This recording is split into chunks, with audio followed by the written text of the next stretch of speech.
Welcome to the Luxury Listing Specialist Podcast with Michael LaFido, where top luxury agents reveal their best practices, plus interviews with real estate industry influencers, thought leaders, and luxury marketing experts. You'll come away from each episode with new strategies and tactics to dominate high-end homes in any market.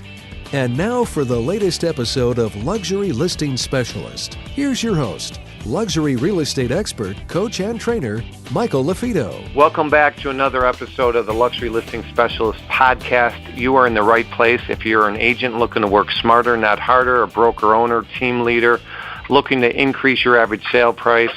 And I'm so excited about today's guest. But before we get into that, just a couple housekeeping items, a couple reminders. Again, all of our podcasts can be found on iTunes or Stitcher under Luxury Listing Specialist, or you can go directly to luxurylistingpodcast.com. We have some good ones that are being released consistently, and if you have somebody that you want to nominate or you think there's a topic that you'd like to hear more about, feel free to send us an email, michael@marketingluxurygroup.com, michael@marketingluxurygroup.com. Don't forget our book, Luxury Listing Specialist, is on Amazon. With that being said, today I'm excited to have on our show Joe Rand from Better Homes and Gardens. He's the Chief Creating Officer and brings a wealth of knowledge. I just saw recently you were awarded from Riz Media some award, and I know you travel a lot, so really appreciate your time booking out 25, 30 minutes to talk to our listeners and provide some value. So welcome, Joe. Thank you so much. It's really a pleasure to be on your podcast. I'm very grateful for the opportunity. Well, you're certainly welcome. And again, it's an invite-only podcast, so you made the list. You're doing some great things, and I really appreciate that. And really like what you're our first guest from Better Homes and Gardens. We like to get different perspectives from either boutiques or larger brands, and I love the branding. I love some things that you guys are doing. So thanks again. So. Tell us a little bit about, if you wouldn't mind, a little history, maybe the Cliff Notes version, right, so we can get more into some Q&A. Yep. But I think it's always important that guests know a little bit about who it is we're interviewing. So tell us a little bit about your background, if you don't mind. Sure. My company started about 35 years ago. My mother founded it in the early 1980s. We're in the suburbs of New York City, the northern suburbs, and the last 20 years or so, we've expanded out to northern New Jersey and then a bunch of northern counties, all within the New York City metro area. I got into the company, I got my license when I was 18, but then I did a bunch of other things. I was a law professor for a while. I was a lawyer for a while. But eventually the gravitational pull of family business drew me in. So about 2001, 2002, I started working full-time for the company because they needed a lawyer and they needed a teacher. And that was my background. And so I came in, and since then I've been one of the managing members of the company, along with my brothers, a couple of brothers in the business with me. And then really over the last 5 years, I've gotten much more into the training and speaking and thinking and developing. I wrote a book last year. I'm writing another one right now, and trying to refine a training philosophy that focuses on not just lead generation, which is what I think a lot of trainers get sucked into, and a lot of agents, that's what they tend to think of as training, is to teach them how to get leads. But my teaching is more about a holistic way of how do you become better at your job? How do you actually do a good job helping buyers and sellers? And I feel that if you're good at your job, eventually that there's ways to build your business by the quality of the work that you do. And so I try to teach that. That's the foundation. And that's really the core of what the book's about. Yeah, and I love that, because you're right. There's so much out there about lead gen, but delivering a great customer experience that naturally, they're going to want to tell others about you is missed, right? There's a lot out there. So tell me a little bit about the book, and where could our listeners find it? Is it available? You can if you look for me on Amazon or Barnes & Noble or any of the places online books are sold. If you look up Joe Rand, the book's called Disruptors, Discounters, and Doubters. And the basic idea is this, that the industry's facing a lot of challenges from people that are trying to change the business model and from people who are discounting on commissions and things like that. But the real problem is that we've not done a good enough job in the industry of raising our game of improving the client transactional experience. That all of our innovation goes in, like you said, to lead generation. That's where we put our innovative energies. That's where we put our training energies. And what we need to do is, if we focus more on the client experience, we can stave off the kind of disruptive elements that are out there trying to change the game, because we just need to do a better job. And, when you said, that's the way to get business is to create raving fans, people that are going to go out and talk good things about you. I think that's part of it. I think part of it is the fact that, I don't know a lot of great plumbers who don't do well. I don't know a lot of great doctors who don't do well. Like my basic feeling is that if you become a great real estate agent, if you're good at your job, that the business comes to you. It comes to you from the past clients, like you say, but also it comes to you because if you're good at your job, your listings sell, you're good at marketing, you're good at holding transactions together so your deals don't fall apart, you're good at working with buyers so your buyers find the right house. Like being great at your job is what we should be teaching agents how to do, and secondarily then teaching them how to leverage the quality of their work into building their business and generating leads and new clients and things like that. But the first thing we have to teach them is how do you do a good job with your clients. And I think that's consistent, I think, with what you do, because I know you're teaching people specifically about the luxury end of things. And, what I think often happens in that part of the market is that, when the prices get higher, people pay more attention to what they're doing. And so I think it's probably very consistent with what you do, because I think a lot of what you teach is how do you do a great job marketing and promoting a high-end listing or a luxury listing. How do you find the buyers and things like that? And that's part and parcel what I try to teach people at all the different price points. Well, what a great title. So I want to make sure that I have it right? So the title of your book is Disruptors, Discounters, and Doubters. Give it to me again. And Doubters. Disruptors, Discounters, and Doubters. Yeah, the 3D. Yep. Disruptors, Discounters, and Doubters. Yeah, you were at Inman, New York. I was there, and disruptors is a big buzzword, right? Yep. You go to these conferences, disruption. Yeah. And part of the reason, there's so much synergies between your message and my message is, improving transactional experience. I want to, improve. I think the bar is so low that, when homeowners hire a luxury homeowner, or any homeowner for that matter, but, somebody that's got a high-end property, there's so many agents out there doing the same thing as everybody else. And unfortunately, in most markets, that shift occurs from a seller's market to a buyer's market, and it's usually in the luxury space. And when a homeowner's got a house that they're trying to sell, and there's tons of inventory, and it's definitely a buyer's market, agents can't do status quo. They can't do the same things as everybody else. And otherwise, they'll go with a discounter if there's no value there. So you have to bring value to the table. Yep, that's exactly right. I mean, there's a whole chapter in the book about the fact that we've allowed our value proposition to really decline. That, it used to be, for example, hey, I'm going to put your home on Zillow, and I'm going to put your home on Realtor.com. And that actually used to be something that was meaningful, because you needed a certain amount of technical wherewithal. You needed a certain amount of money to distribute your listings to syndication partners. But, people are still talking about that now as if it's a competitive advantage, but it's something that you get just by being a part of MLS. Like, you put the property into MLS, it goes out to all the syndication partners because the MLS now takes care of it. And so, I think that the bar gets raised, and I think and I think in the high end, you do see more marketing. I mean, people, I think, have adopted a higher standard of performance in the high end, but I think you're right that they're still kind of falling back on the same tried and true things. I mean, I'm still surprised a lot of times in the high end that you don't see professional photography. I'm still shocked that you don't see professional staging, that you don't see, I mean, there's little bells and whistles, there's video and things like that you can bring into it. I'm not sure exactly where you fall on that in terms of what you recommend, but huge. I'm huge video, huge. Yeah. So video, I like things. Good.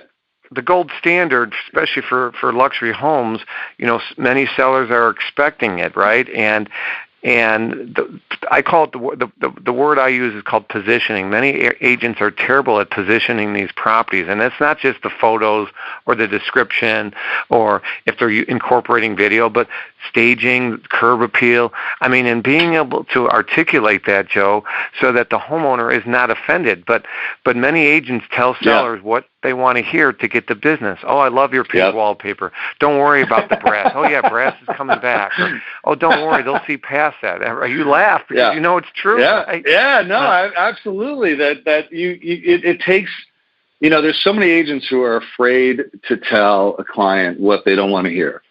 And they're afraid that if they do that, they're just not going to get the listing. And so they end up getting these listings which don't sell. I mean, they're not going to sell if you're over, they're afraid to tell them the realities of pricing. And they're afraid to tell them that there are things that are so personal about the property that they're going to turn off the average buyer. And so the property doesn't sell. They don't make any money, but they feel happy because they get a sign on a $3 million house and that brings them a certain amount of satisfaction. But to me, it's not about listing the home; it's about selling the home. And I think that you got to do good work. And there's a million little things that go into the luxury aspect of that. But I think what the most important thing to me is that, and what I think would be a kind of a contrarian take on this whole thing is that most of what we do in the luxury, like the expensive marketing, the extra marketing that we do in the luxury and the high-end markets that we do, is in the grand scheme of things not really that expensive. Other than video, where you can get into a couple $1,000s to produce a really super slick video, as opposed to a standard couple $100 listing video with a drone shot and then a couple of interior shots, which, depending on the market, might be, you might already be well ahead of what your competitors are doing. But, when we're talking about things that cost a couple of $100s, once you get into a couple of $1,000s, I think it's a different discussion. But if you're talking about things for a couple $100s, here's my contrarian take, is that we should be doing that marketing for every listing. What I would want to do, if I, with the program that you promote, is that other than the things that get into the really high ticket items, why don't we do that for every seller other than, the $10,000 mobile home or something like that? But anything that's sort of in that, average priced home, why do we say, well, we're going to do professional photography when it's over $1 million, but we're not going to do professional photography when it's a $400,000 house? Well, a $400,000 house, if it's a 4 or 5% commission, we're talking about $20,000, $25,000. They're paying you $20,000 or $25,000. You're telling me that you can't spend $200 for a professional photographer to go in and take 25 photos of the house? That's something you're going to hold out for $1 million home? That to me is what drives me crazy, is that we don't do a good enough job on most listings, and we'll raise the game a little bit in the high-end stuff, but then what we should be doing is on the high-end stuff, there should be video, there should be professional staging, there should be all the things that are that higher level. You're not going to do professional staging for a $300,000 house, for a $400,000 house, but there are things that you're doing right now that you do only in the high-end that you should be doing for the $300,000 house, and then reserve the high-end video and reserve the high-end staging for the luxury segment. So there is still something special for them. But to me, something as rudimentary as professional photography, to me, seems to be something that we should be offering to every seller, Well, and photos is one thing. You can have an amazing photographer, and this is what we teach. I could spend hours on this topic alone. But accentuating the best features of the home and downplaying the least favorable, that is a skill that agents need to be taught, and they don't teach that. So in other words, if you're showing this amazing family room and there's a lot of distraction, the confused mind doesn't buy, right? And so you have to know what the focal points of each of the rooms are, accentuate that, and downplay the least favorable aspects of the home or the location. And so you can have the best photography in the world, but like you said, it's not staged and positioned properly. It's not good enough either. Now, there's two things I want to talk about just real quick. There's two quotes that I when I speak on, I was just in Boston this week doing a certification training, and we had 40 agents in the room, and by the show of hands, it wasn't, a scientific poll, but I always ask, hey, raise your hand if you have, a listing, 3 listings, 5 listings, and then keep them raised if you have $1 million listing. And out of the 40 agents in the room, maybe only 6 had $1 million listing, but most were trying to get listings. That's why they came to the class. And so, there's an old adage, a sign in a luxury yard is better than a sign in the car, but I'm a big believer that don't mislead people. Too many agents, we talked about this briefly, tell sellers what they want to hear. But the other part of the problem, though, Joe, is they might not try to mislead the seller and tell them what they want to hear, i.e., oh, I love your wallpaper, don't worry about it. But that's part of the problem, too, is many agents can't segment. They can't put their personal taste to the side. So even if I walk into a home and I love the decorating, but I know that market research suggests that it's a little too decorative, it's not a timeless classic, you have to put your personal preferences aside and be neutral when you're representing a seller. So, Joe, I personally love your animal heads. I'm a hunter, but that might turn off some buyers, so we really want to neutralize, the moose head above the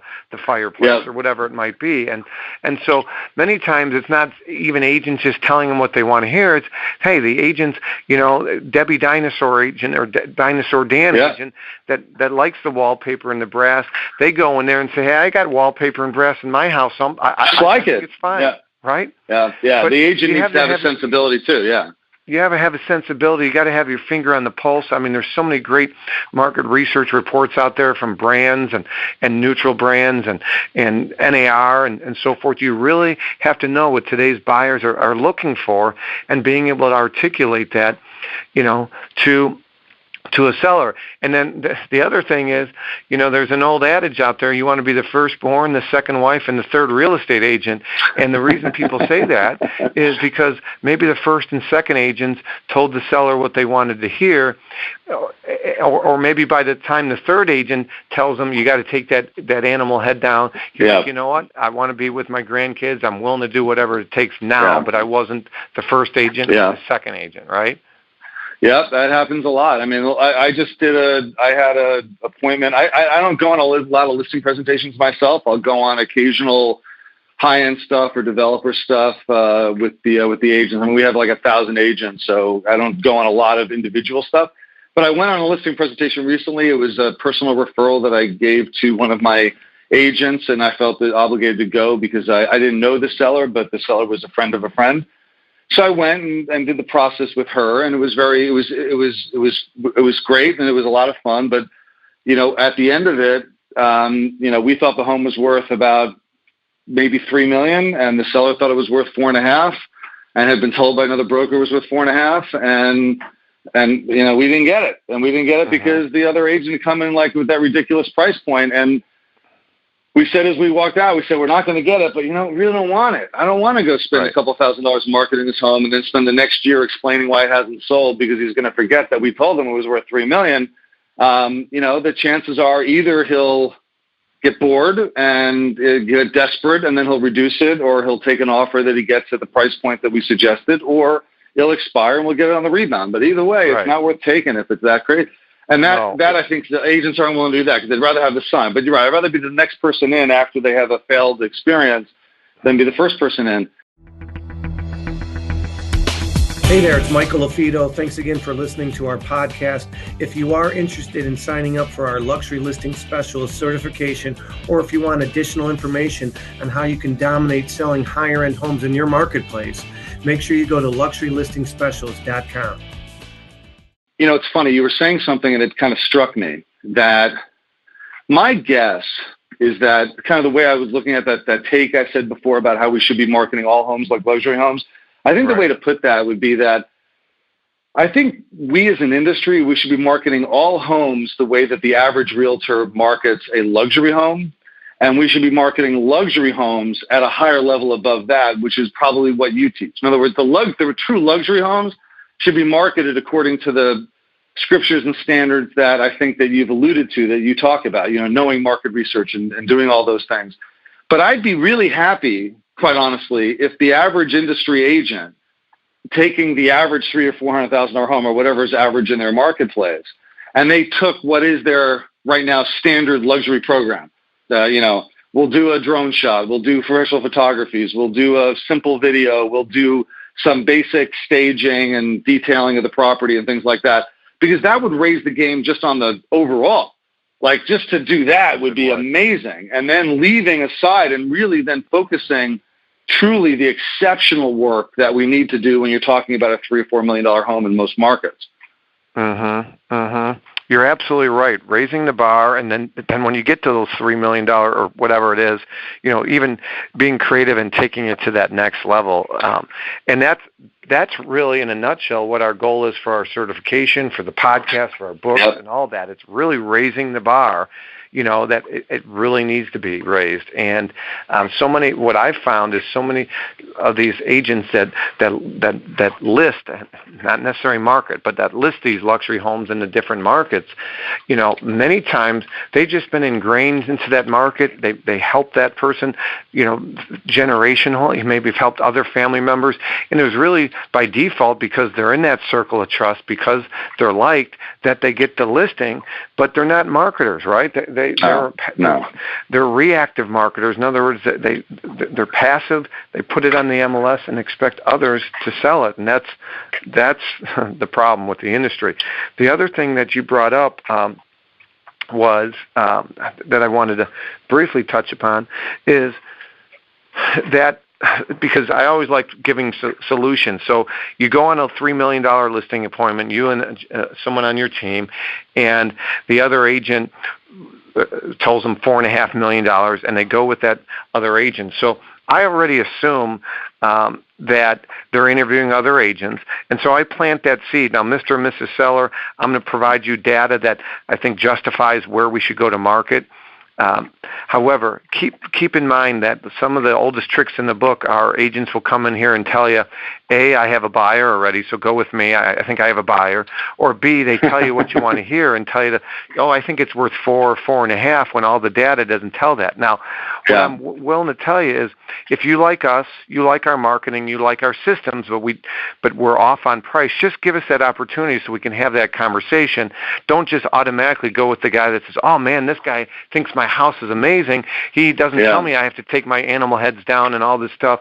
And he's telling me my house is worth $1.5 million more. I'm going with him. No, if you like our systems, you like our track record and what we're doing, but the price isn't jiving, just let us know that, and we might be able to work through it, or maybe we're going to agree to disagree, but if everything else lines up, just give us that opportunity. So that's the one thing where many times you can get a seller to come back to you and at least give you the first right of refusal, so to speak.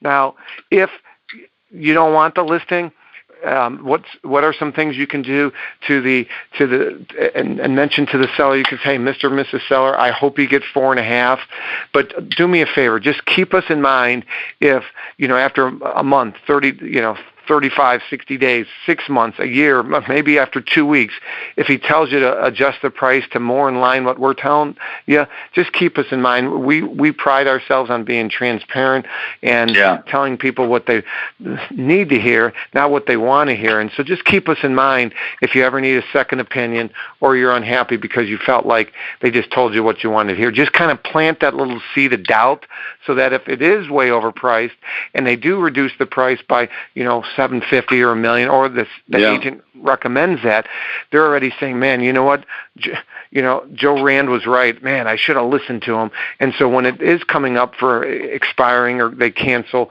they'll keep you in mind. Well, that's that I think, and it's funny how much of best practices I think are so much more important in the high end because it is the stakes are so much higher. But that's the kind of thing that every agent should be doing. I mean, because agents buy the listing at every price point. It's just so much more. It's so much easier to buy the listing in the high end because pricing itself is a little tougher. When you get to some of these homes, a lot of them are unique in a way that it's not that easy to comp them out. So pricing can be a little bit more ambiguous, and so it becomes that much more difficult if another agent comes in and just makes it up, because it might be that the data doesn't really show that, and you have a pretty good sense of what people are going to do, but it just may not be, it's not clear on the face of it. And so I think you're right. You want to plant that seed, and what you really want is them when the other agent comes to them a month and says, well, it looks like we're not getting any good feedback, we should reduce it by $750,000. They say, that's exactly what Michael said was going to happen. He said, you were going to get this listing at this price and immediately try to get me to reduce it. You said you could sell it at $4 million. Go sell it at $4 million. That's what you want going on in their head.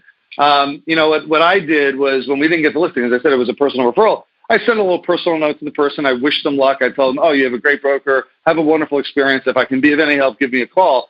So I left open to be a yes. You weren't sour about it. For them if they have any questions, but don't be sour about it. That's the other thing that sometimes happens is that agents get bitter and sour about it. And like I wasn't upset. I mean, I knew that. And the other thing is that I'll just give you something that's happened to me in the last couple of years is that I went through the process as a homeowner. I had bought a condo on the Hudson River in Nyack, and it was I bought it it was a luxury property when I bought it, and then I sold it a couple of years later. And I had the experience of selling it, and I had the experience of, being very aggressive initially on pricing because it was a difficult property to price. And I did hire some agents at my company to help me with it. I wasn't going to list it on my own. And they didn't push because they knew that, but what I learned from it, and then I eventually reduced it and I did some other things and I got it sold and I did really well with it over the couple of years that I owned it.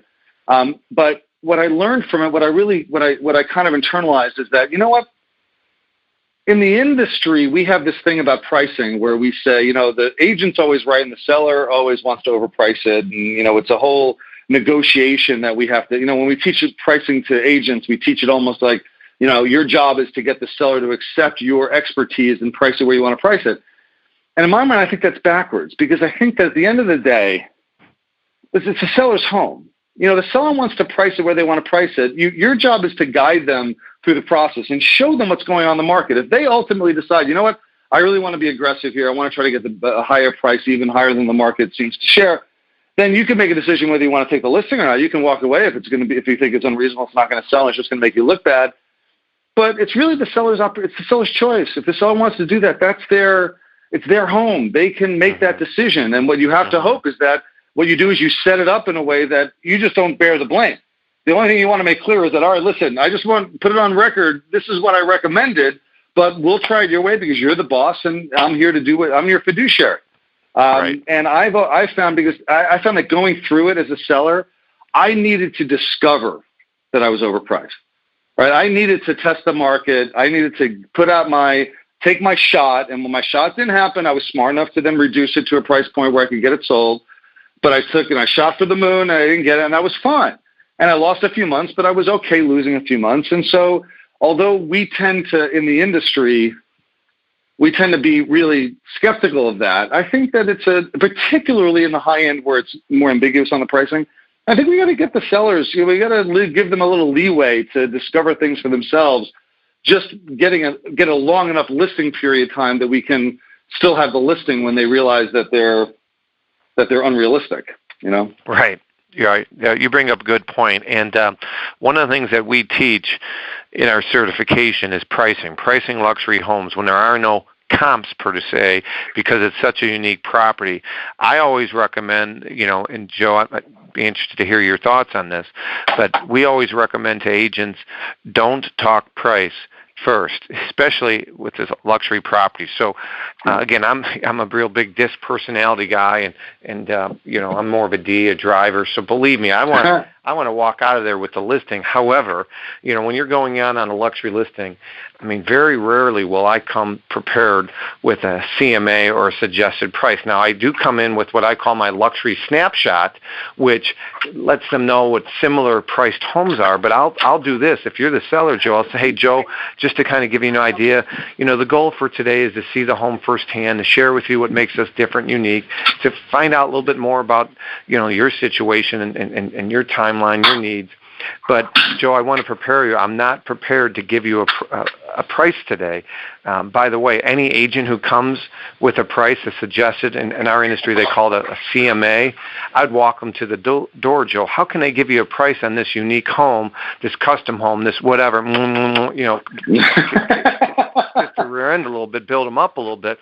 But how can they give you a price when they haven't walked through it and seen all your amazing finishes firsthand? And so I've already planted that seed, Joe, that when those two or three or four other agents come after me with their CMA nice and bound, they're like, you know what, Michael's right. Like, how can they give me a price? They haven't walked through it. And so that's my philosophy on pricing a luxury unique property. It's funny because what's interesting, and I'm enjoying this conversation because, my whole approach to the industry is to try to identify what I see as best practices for how do you do a good job for your clients? What's the best job you can do? And so I talk about pricing from a collaborative standpoint, that it's a process of discovery between you and your seller, not you telling them what it should be, particularly, as you say, not telling them what it should be before you actually saw the property because you put a suggested price in the CMA that you prepared, 3 days ago. I think it's a terrible idea to do that. And in fact, I even tell agents, you should never suggest a price. It's not your job to suggest a price. It's your job to educate the seller, say, here's what's going on in the market. What do you think? Now, you and I both know that in most markets and at most price points, you probably know going in, you probably can guess that sale price within 5 to 10% when you're talking about, hey, it's a high range in a development and there's been 5 sales in the last year, all in this price range. This house is going to sell in that price range. I don't care what kitchen they put in. It's still going to be selling in that price range. It might be at the high end, but still give you in the range. But luxury stuff is very different because the homes are much more unique. Now, if it's a $2 million house in a market where the average price is $1 million, and it's a $2 million house which is in a development with other $2 million houses that are similar, well, then you're going to have more of a uniformity. But I just see a lot of times that just the pricing in the high end can be very ambiguous and unique, and you have to be a little bit more flexible on things. And you're right; you got to see the property, you got to look at you got to actually view it. And I think you also show respect that way to the seller, that you're not coming in with your mind already made up. And that's what becomes useful, is that's your job. Your job is to educate them about the market. Now, the one thing I would sort of qualify in terms of what you said is that in my mind, if I create a CMA, my CMA doesn't have a price in it. All my CMA does is a comparable market analysis. It's an analysis of the comps that are out there. So I'm not trying to give a price. What I'm trying to do is say, here's what's out there. And it's my job to make sure I've done a good job of kind of pulling the comparable properties, what are actually comparable to this. And that's how I kind of start to frame the pricing discussion for the sellers, by what properties I've chosen to show them. So, in a high-end property, you might have to go a little further afield. It's not someone who's looking to buy a $4 million house isn't necessarily looking to be in a particular neighborhood. They want a house that has certain features, and, they're going to be, getting a chauffeured ride to work anyway. So they don't care about the kind of things that like somebody in the more moderate price point might care about. So, you got to have that flexibility. I think that's kind of what you're talking about. And I agree with you. Yeah, absolutely. Absolutely. Well, some really good conversation today.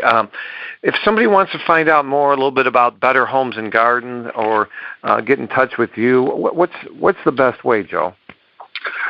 They can find me. I just want to clarify, I don't work for the franchise system, Better Homes and Gardens Real Estate. I'm a broker, Better Homes and Gardens Rand Realty in New York State and New Jersey. You can find me on Facebook. If you just search for Joseph Rand on Facebook, I'll probably come up pretty quick in those search results. You can Google me. You can find my book on Amazon, like we said, under Joe Rand, Disruptors, Discounters, and Doubters. Or you can go to joerand.com, where I keep a blog that I write, like once a month or so. I write something to the blog, but there'll be information about speaking and things like that, where I've been and where I'm going to be. So yeah, they can find me there. I'm pretty easy to find if you know my name.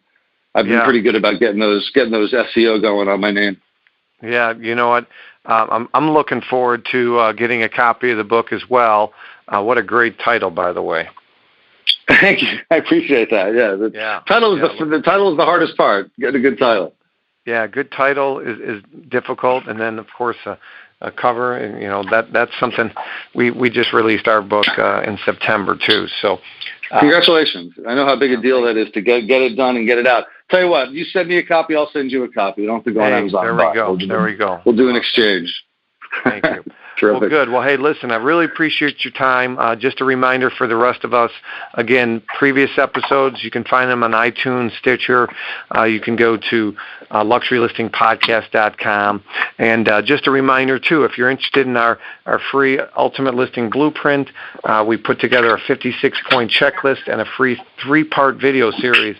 Text the word LUXE, Luxe, to 72000. Again, text LUXE, LUXE, to 72000, and we'll ask you for your information, and we'll send you the Ultimate Listing Blueprint, the video checklist, and the free 3-part video series. My name is Michael LaFido. Remember, in this industry, you're going to get kicked in the shins. You're going to get knocked down. Stay positive. Continue to prove them wrong. Take your business to the next level. And like Joe said today, improve the transactional experience for your clients, and let's raise the bar together. With that being said, remember, it's not the market, it's the marketing. Michael LaFido, talk to you soon. Until next time.